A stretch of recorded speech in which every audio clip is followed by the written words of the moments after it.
हाय, hello, नमस्कार. मी तुमच्या सगळ्यांची लाडकी रेश्माज किचनमध्ये तुमचं स्वागत करते.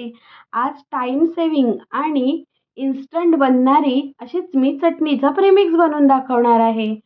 धनिया पुदिना चटणी प्रीमिक्स असेही म्हणू शकता. त्याच्यासाठी मी कोथिंबीर साफ करून स्वच्छ धुवून नितळून घेतलेली आहे. त्याच्याचबरोबर पुदिनाही मी साफ करून स्वच्छ धुवून नितळून घेतलेला आहे. मिरचीही धुवून घेतलेली आहे.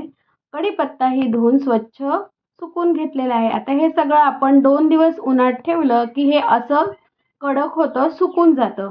जर तुम्हाला उन्हात नसेल ठेवायचं तर तुम्ही मायक्रोवेव्हमध्ये ही गरम करून त्याला कडक करून किंवा डिहायड्रेट करून घेऊ शकता.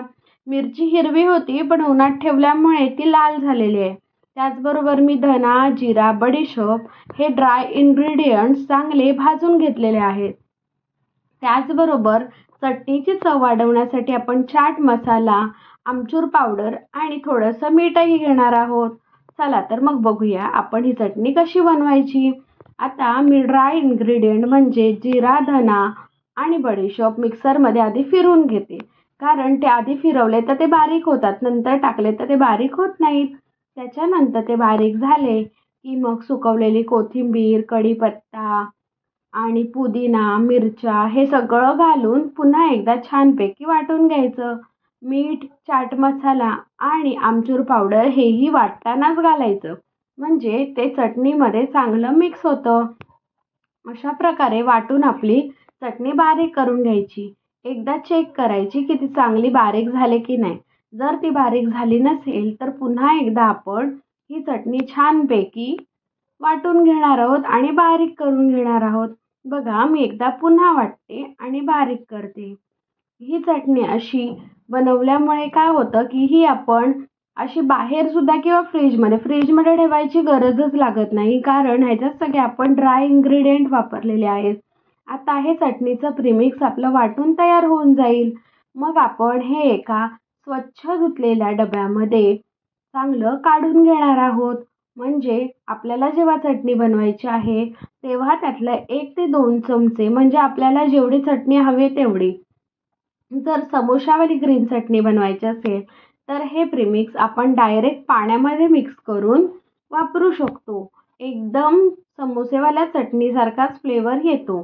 त्याच्यानंतर जर कबाब किंवा दहीवाली चटणी बनवायची असेल तर हे मिश्रण 1 वाटी फेटलेल्या दह्यामध्ये 1 चमचा म्हणजे 1 चमचा पण जास्तच होतो. 1 चमच्यापेक्षाही थोडंसंच घालायचं आणि चांगलं मिक्स करून घ्यायचं. त्याच्यामुळे पुदिन्याचा, कोथिंबिरीचा हिरवा रंगही येतो त्याला आणि फ्लेवरही येतो आणि आपली उत्तमरित्या इन्स्टंट चटणी तयार होते. आता मी तुम्हाला एकदा बनवून दाखवते. आता मला पाणीवाली चटणी थोडीशीच हवी होती म्हणून मी थोडंसंच पाणी घेतलंय आणि जे मिक्सरच्या भांड्यामध्ये लागलेलं होतं आपलं मिश्रण तेच हलवून घेते. म्हणजे तेही आपलं वाया जाणार नाही आणि चटणीही तयार होईल. आता तुम्ही बघू शकता की एवढ्याशा मिश्रणामध्ये माझी किती छान चटणी तयार झाली आणि रंगही बघू शकता की किती छान रंग आलेला आहे. त्याचबरोबर आता मी तुम्हाला दह्याची चटणी बनवून दाखवते. मी 1 वाटी दही घेतलंय आणि त्याच्यामध्ये 1 चमचा छोटाच आहे, तो पण पूर्ण भरून टाकलेला नाहीये. त्याच्यामध्ये हे मिश्रण छानपैकी मिक्स करायचं. आता ह्याच्यामध्ये आपल्याला मीठ किंवा कुठलाही मसाला घालायची गरज लागत नाही. डायरेक्ट हा आपण जे चटणीचा प्रीमिक्स बनवलेला आहे ते दह्यामध्ये घालून छानपैकी मिक्स करून घेतलं की ही आपली एकदम कबाबसोबत किंवा कशाही सोबत खाण्यासाठी चटणी तयार होते. तुम्हाला ही इन्स्टंट चटणीची रेसिपी कशी वाटली ती मला नक्की कमेंट करून सांगा. रेश्माज होम किचन या यूट्यूब चॅनलला सबस्क्राईब करा. रेश्माज किचन या फेसबुक चॅनललाही नक्की फॉलो करा. लाईक करा, शेअर करा आणि माझा व्हिडिओ पाहत राहा. Thank you so much.